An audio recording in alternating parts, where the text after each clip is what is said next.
The world is engaged in a headlong race to build and stockpile weapons. More countries are looking to buy Western weapons, especially Europe, which is rearming at a pace not witnessed since the Cold War.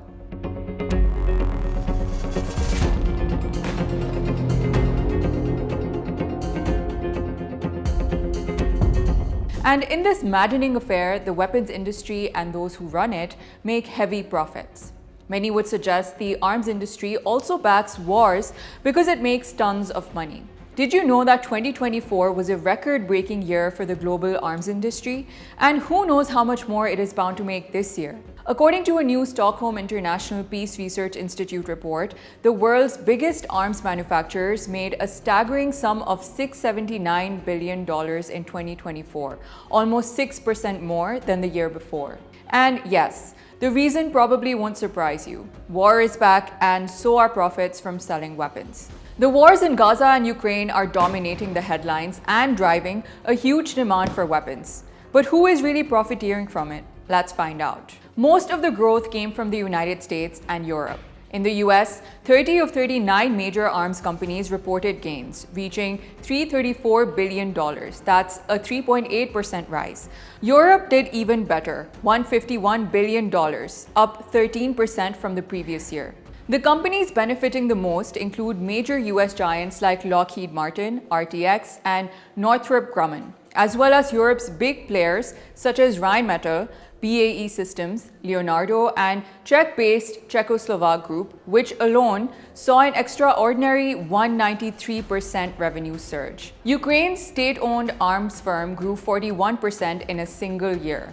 And Israel benefited exponentially from the genocide in Gaza. Rising global interest in missile defense also made 2024 a strong year for Israeli manufacturers. Israel's three largest arms firms recorded a 16% revenue increase, totaling $16.2 billion. And even outside the traditional arms industry, new players are becoming impossible to ignore. For the first time, Elon Musk's SpaceX entered SIPRI's ranking of top global military manufacturers after more than doubling its defense-related revenues to reach $1.8 billion in 2024. Russia is listed separately in SIPRI's ranking. Despite sanctions, Russia increased production of 152mm artillery shells by 420% between 2022 and 2024. So what's happening here? Part of it is obvious. The more serious a war, the greater is the need for weapons. But it doesn't stop here. The rabbit hole goes deeper. Countries aren't just sending weapons to Ukraine and Israel, they're restocking their own depleted arsenals, many of which were emptied over the past 2 years. And beyond that, global anxiety is rising. The fear of future wars is pushing governments to stockpile just in case. Some companies are even reopening Cold War-era production lines to meet demand. But not everyone is cashing in. China actually saw a 10% drop in arms revenue because of a massive anti-corruption purge. Some say that even if a ceasefire or peace deal emerges, defense firms like Northrop expect demand to remain high because Europe and other regions need to replenish depleted arsenals.